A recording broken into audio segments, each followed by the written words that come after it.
Jóvenes de cuarto semestre, muy buenos días. Bienvenidos a su clase de Historia de México 2. Hoy iniciamos este curso. Como recordarán, el semestre pasado concluimos Historia de México 1 precisamente con la independencia de la Nueva España de la corona española. Así es que este curso lo vamos a iniciar precisamente a partir de la consumación de la independencia. ¿Qué es lo que va a pasar con nuestro país recientemente independiente? Vamos a encontrar que hay varias ideologías, varias formas de propuesta para el nuevo gobierno.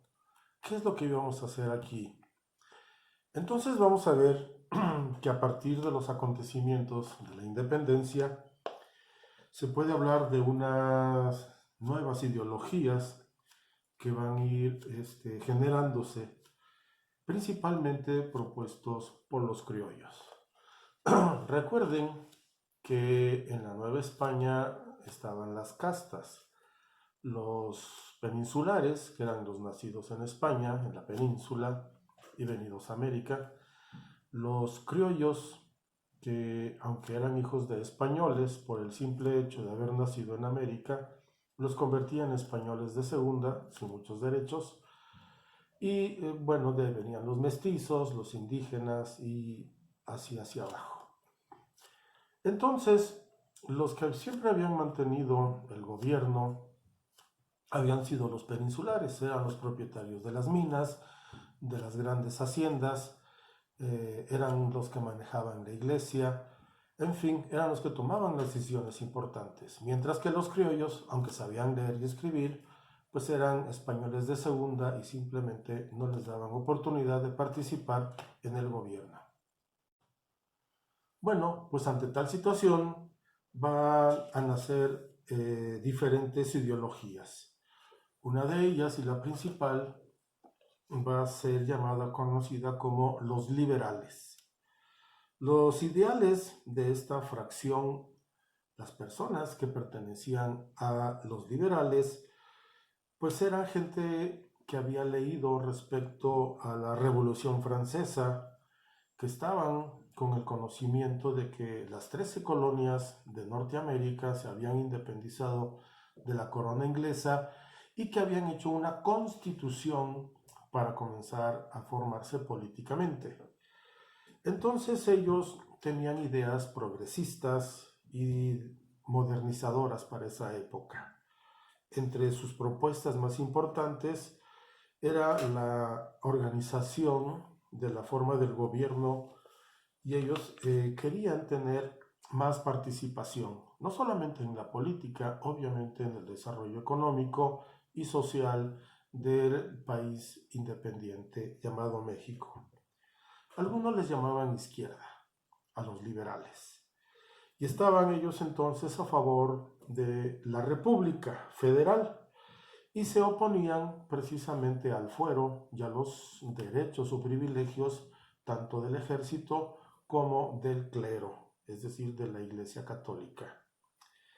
¿En qué consiste la República? Bueno, esta es una forma de poner límites al poder absoluto, así como una distribución de funciones y competencias que pusieran fin a las formas despóticas de ejercer el poder. Era una forma en que se enfrentaban los liberales a los conservadores.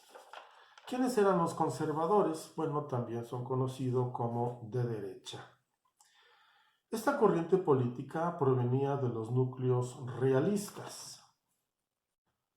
Les llamaban de derecha porque venían con las ideas realistas y monárquicos del principios del siglo XIX. Recuerden que en Europa, pues la gran mayoría de los gobiernos, por decirlo de una forma, eran monárquicos. Todos los países eran gobernados por un rey. Circunstancia que fue aquí también en México, aunque no teníamos un rey propiamente, porque el rey que nos gobernaba estaba en España, pero enviaban a alguien que lo representara, era el virrey.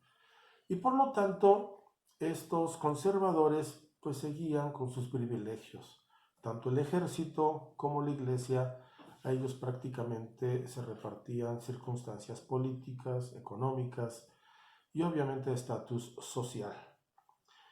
Ellos pensaban que México independiente nada más tenía una posibilidad de avanzar y era precisamente mantener un poder central, absoluto. Este grupo se identificaba ya que el ejército pues gobernaba a través de las armas y la iglesia, bueno, a través de los feligreses. Recuerden que en ese entonces no se aceptaban reformas liberales que proponía la Constitución de Cádiz. Recuerden que en España esta Constitución desconoció al rey español Fernando II y proclamó una Constitución federal, es decir, el rey va a estar, pero ya no va a decidir políticamente. Los que vamos a decidir somos los españoles a través de la votación para que nos representaran. Aquí en México no querían ello, los conservadores. Se oponían también a una educación laica, es decir, libre y con libertad de cultos y la separación de la iglesia y del Estado. Una tercera ideología que también fluyó en estos inicios del México independiente es llamado o conocida como los radicales. Esta corriente ideológica era un brazo o una separación de los liberales. Los liberales entonces deseaban separar principalmente a los españoles para que los criollos pudieran participar en la política y en la economía del país. Pero los radicales deseaban un gobierno más independiente, con una forma, por eso se llaman radical, correr a los españoles de la Nueva España. No queremos aquí españoles peninsulares.